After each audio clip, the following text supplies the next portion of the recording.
వంటిల్లే వైద్యశాల.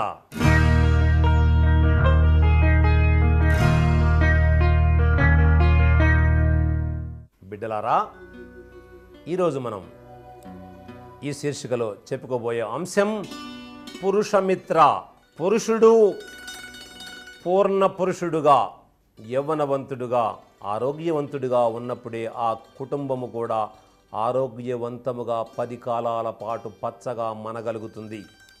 కానీ ఇవాళ ఆడపిల్లలకు తమ భర్తకు ఎట్లాంటి ఆహారము పెట్టాలో తెలియకపోవడం వల్ల వివాహం అయిన తరువాత పురుషుని యొక్క శక్తి తగ్గకుండా ఎప్పటికప్పుడు బాగా మినుములతో చేసినటువంటి లడ్లు కానీ, కొబ్బరి బెల్లముతో చేసిన లడ్లు కానీ, ఇలా నువ్వుల లడ్లు కానీ, ఇట్లా అశ్వగంధ లాంటి పాకాలు కానీ, ఇట్లాంటివి మంచివి పెట్టి తన భర్త యొక్క శక్తి తగ్గకుండా చూడవలసిన బాధ్యత స్త్రీలపై ఉన్న స్త్రీలకు ఈ విషయాలు తెలియకపోవటం వల్ల తెల్లగా ఉండేటువంటి బియ్యము ఇంత పొడుగు పొట్ట వస్తుంది తప్పితే అతనిలో ఎలాంటి శక్తి రాదు. ఇలాంటి చచ్చు బియ్యముతో ఉండేటువంటి ఆహారము బాగా ఫ్రై చేసి మార్చినటువంటి కూరలు పెడితే ఆ పురుషుడు కూడా వాడు మాడిపోతాడు. వాడి పొట్ట నిండా కొవ్వు మాత్రం పెరిగిపోయి ఇంతలా ఉన్న పొట్ట పెరుగుతుంది. వాడు ఎందుకు పనికి రాకుండా పోతాడు. క్రమక్రమంగా సంసారములో కూడా పాల్గొనడానికి సమర్థత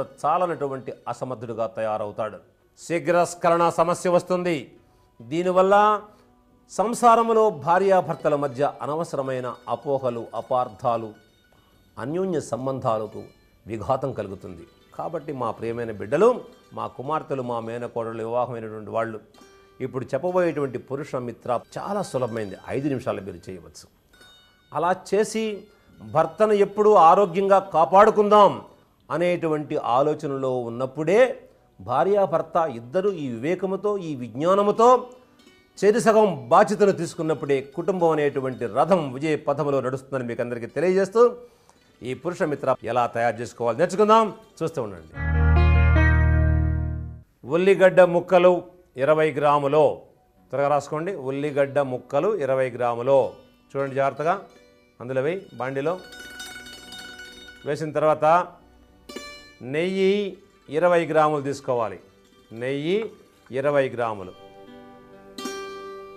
ఇందులో వేసి వేయించడం కోసం 20 గ్రాములు వేయాలి. పై మీద పెట్టు, మంట వెలిగించు. అద్భుతమైనటువంటి పురుష మిత్ర చాలా ఘుమఘుమలాడిపోయే చక్కటి సువాసనతో బ్రహ్మాండంగా సుగంధభరితమైనటువంటి ఆహారం తయారవుతుంది. చాలా బాగుంటుంది. పురుషమిత్ర పురుషులకు మిత్రుని వంటిది ఈ ఆహార ఔషధం. బ్రహ్మాండమైన ఔషధం.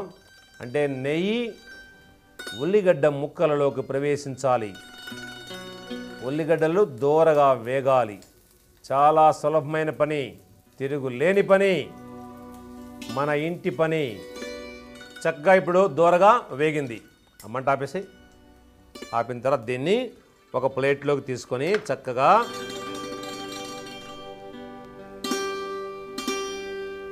నెయ్యిలో వేయించిన తర్వాత ఇందులో ఇటు చూడండి, ఇందులో చక్కెర లేక పటిక బెల్లం 20 గ్రాములు చక్కెర లేక పటిక బెల్లము అంతే, పక్కన పెట్టేసేది.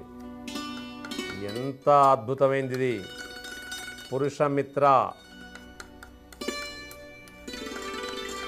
బ్రహ్మాండమైనటువంటి చూడండి. ఇది తినటానికి ఎంత మధురంగా ఉంటుంది. దీని సంగతి ఏంటి, దీని కథ ఏంటి, ఇలా తింటే ఏమవుతుంది, ఇట్లా ఇలాగా. ఆడపిల్లలు కానీ మగవాళ్ళు కానీ ఒక్కసారి తింటే దీన్ని వదిలిపెట్టరు. ఇప్పుడు ఇది అయిపోయిన కార్యక్రమం అయిపోయిన వెంటనే మీరు ఇంట్లో తయారు చేయాలి. గుర్తుపెట్టుకోండి. ఇంకా దీని ఉపయోగాలు వివరంగా చెప్పుకుందాం. చూస్తూ ఉండండి. చూశారు కదా, ఇందులో ఏముంది, ఉల్లిగడ్డలు చూసాం కదా. మనం 20 గ్రాముల ముక్కలు తీసుకున్నాం. ముక్కల్ని 20 గ్రాముల నెయ్యిలో వేయించాం. చక్కగా దోరగా వేయించి అందులో పటిక బెల్లం ఒక 20 గ్రాములు వేసాం. ఎంత రుచిగా ఉంటుంది, ఎంత కమ్మగా ఉంటుంది. అద్భుతం, బ్రహ్మాండంగా ఉంటుంది. చక్కగా పొద్దున్నే లేవగానే పరగడుపున పెట్టండి. కావాలంటే సాయంత్రం ఇంకోసారి పెట్టండి. 2 పూటలా తింటూ 40 నుంచి 60 రోజులు ఖచ్చితంగా బ్రహ్మచర్యాన్ని గనక పాటిస్తే పురుషుడు కోల్పోయినటువంటి వీర్య శక్తి, యవ్వన శక్తి తిరిగి అతనికి సంప్రాప్తించుగాక. అంతే. ఉల్లి చేసిన మేలు తల్లి కూడా చేయదు. ఇక ఉల్లి విషయంలో అనుమానము వద్దు, ఉల్లిగడ్డ వద్దు, ఎల్లిగడ్డ వద్దు అని చెప్పేటువంటి పనికిరాని మాటలు మీరు నమ్మకండి. సంసారములో ఉన్నవాడు శక్తిని పొందాలంటే ఉల్లిగడ్డ ఖచ్చితంగా వాడవలసిందే. ఎవరో సన్యాసులు, జగత్తుతో సంబంధం లేనివాడు, ఎక్కడో అడవుల్లో, కొండల్లో, గుట్టల్లో కూర్చొని ముక్కు ముసు తపస్సు చేసుకునే వాళ్ళకు అవసరమేమో. సామాన్యమైనటువంటి మానవులకు సంసారం చేసేవాడికి ఉల్లిగడ్డ ఖచ్చితంగా తిని తీరాలి. పనికి మాలిన మాటలు విని నమ్మి మేము ఉల్లిగడ్డలు తినం, ఎల్లిగడ్డలు తినం, నెయ్యి తినం, నూనె తినం, ఉప్పు తినం, పప్పు తినం, మరి ఏం తింటాం? ఎలా బతుకుతాం? సంసారం చేయాలి, సంసారాన్ని నడపాలి, కష్టపడాలి, పని చేయాలి. చేయాలి అంటే సప్త ధాతువులతో కూడినటువంటి సారవంతమైనటువంటి ఆహారం తిన్నవాడే సంసారము చేయగలుగుతాడు. అంతేకాని చచ్చు ఆహారం తిన్నవాడు వాడు పుచ్చిపోతాడు, వాడు ఎందుకు పనికిరాని అసమర్థుడవుతాడు. అలా మా బిడ్డలు అసమర్థులు కాకూడదనేటువంటి జయముతో భర్తను సమర్థవంతుడిగా తయారు చేయటంలో మా ప్రియమైన కూతుళ్ళు, కుమార్తెలు, మా కోడళ్ళు ఈ బాధ్యతను తీసుకోవాలని మీకు అందరికి గుర్తు చేస్తూ ఈ మంచి విషయాలు మనం చెప్పిన మన తల్లి భారతికి మనం జై జైలు పలుకుదాం. చెప్పండి, జై ఆయుర్వేదం, జై జై ఆయుర్వేదం.